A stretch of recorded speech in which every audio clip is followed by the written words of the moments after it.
Hello mga parts, magandang araw na naman mga parts at welcome back dito sa Part 2 to Backyard mga parts. Ngayon mga parts, habang naghihintay ako sa part ng ating breeding time part 5.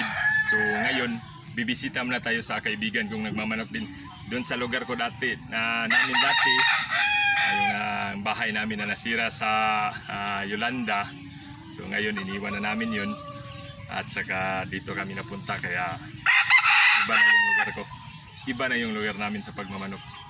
Dati kasi yung tatay ko, yung papa ko, yung Part 2 to Backyard, yung Part 2 to ama ko yun, kaya doon siya nagmamanok dati sa amin, dati sa lugar namin. So ngayon mga parts, ipapakita ko rin sa inyo, lalo na yung daanan namin dati, siguro mga 150 years to 250 years pataas na yun. So maglalakad lang kami ng camera girl ko. So papakita ko sa inyo. Kung sinong naka-experience dito, mag-comment kayo. Saka maganda to. Sa tabing dagat na tayo. Tara!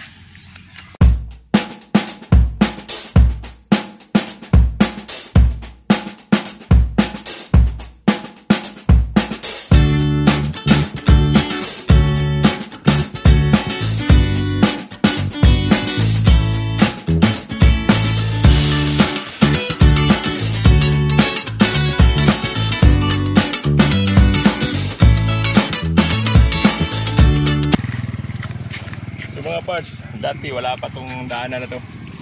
So maliit na daanan lang to dati. Kaya ngayon may kalsada na. Pero dati elementary pa ako, may shortcut kami, dadaanan papuntang school. Kaya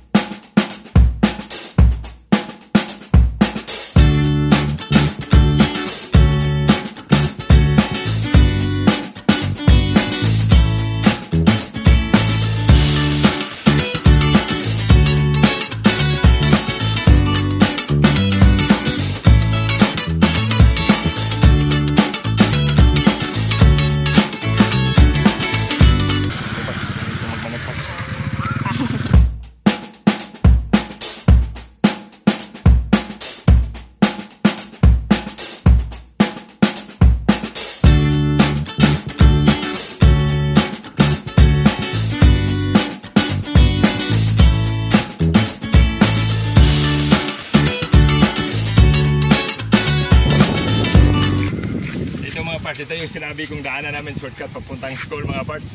Kaya ang technique namin para madali kami makarating sa school, mag-isda color kami. Sino bang nag-experience sa isda color na yan?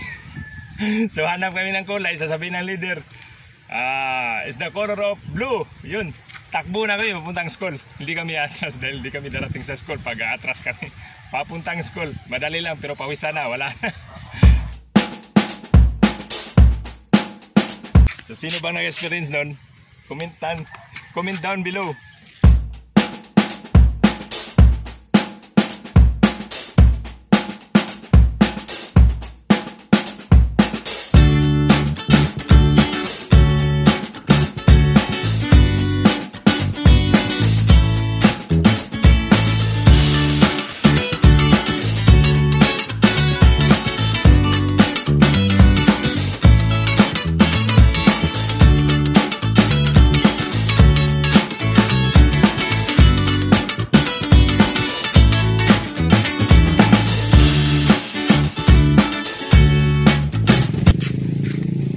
Mga gwapo kong kaibigan mga parts.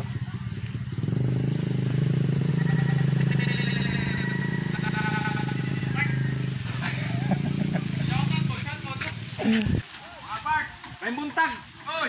Shout out kay Jansen Arellano, kay Jim Rose, Mansoy, Picnic. At tumisay lang kwan, Jojo. Sige Mark. Part 2 to Backyard. Subscribe ba?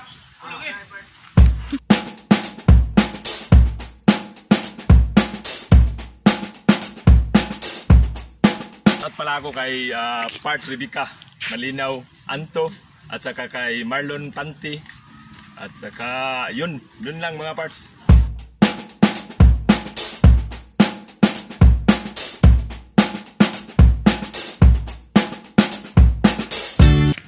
Ito mga parts, dito kami dadaan noon mga parts, yung elementary pa kami. Dito yung shortcut namin papuntang sa lugar namin.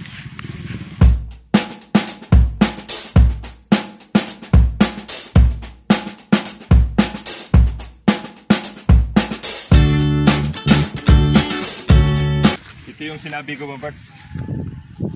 May tubig hindi. May tubig. So dati mga parts, dito kami dadaan. Yung elementary papuntang school. Kaya siguro ito, tinatanong ko yung mga yung mga matatanda. Saka yung lulo sa lulo daw namin. Mahigit na daw to 150 years pataas. So ganito na to sa mga hapon, ganito na daanan na to. So halit. Ito yung shortcut papuntang amin.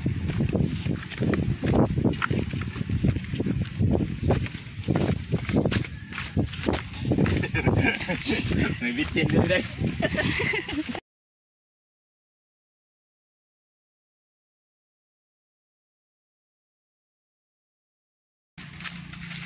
Dati, tatakbuhin lang namin to. Dati kasi, ngayon kasi, nahihirapan kami. Pero dati, tatakbuhin lang namin to.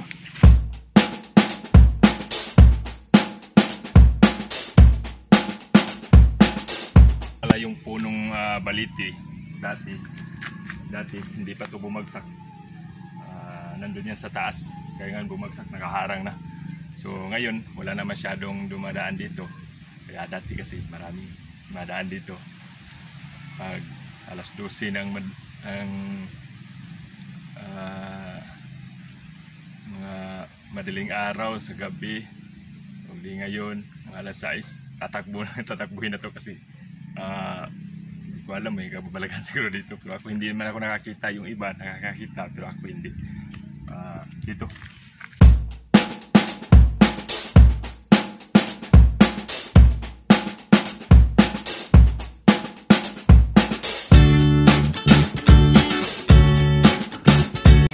Dati kasi wala pa kaming wala pang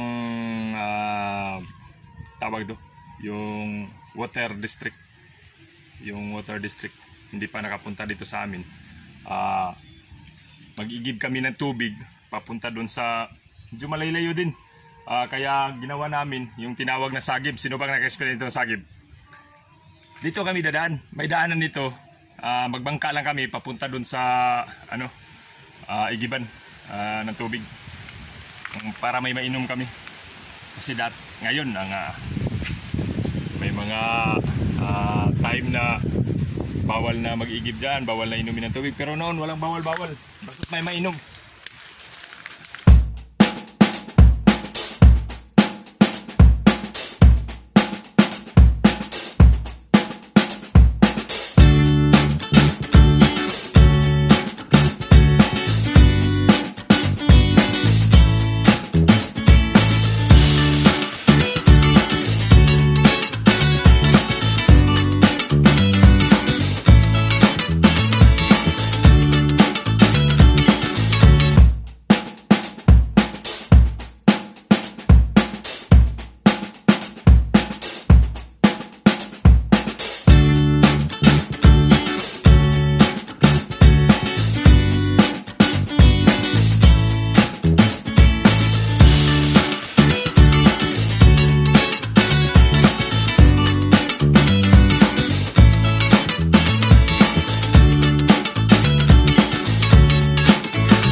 Dati kasi masyadong relax pero mainit talaga dito. Makikita mo yung liti.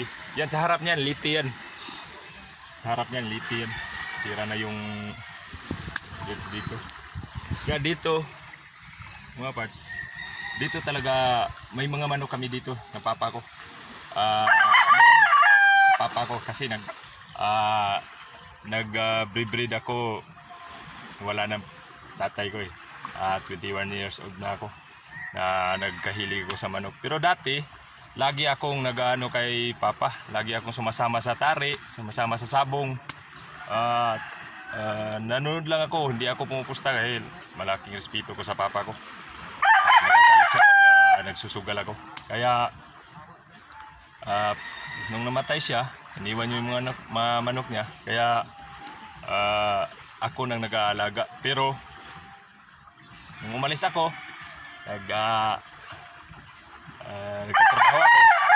Iwan ko yung mga manok. Kunti naman lang nun. Wala na, hindi na ako masyadong nag-breed. Hanggang ngayon, siguro putol-putol lang ang pagbibreed ko. Hanggang ngayon, nagpo-focus na ako. Kaya dito tatanungin natin, kumustahin natin yung manok. Itong cameraman ko, maliit pa to dati. Dati to, lagi to naglalaro dito.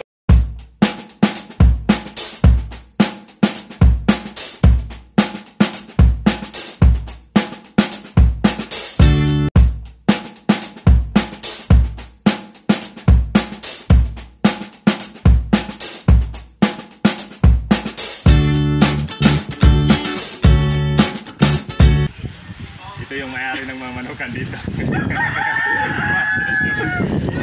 Wala ka sa manok.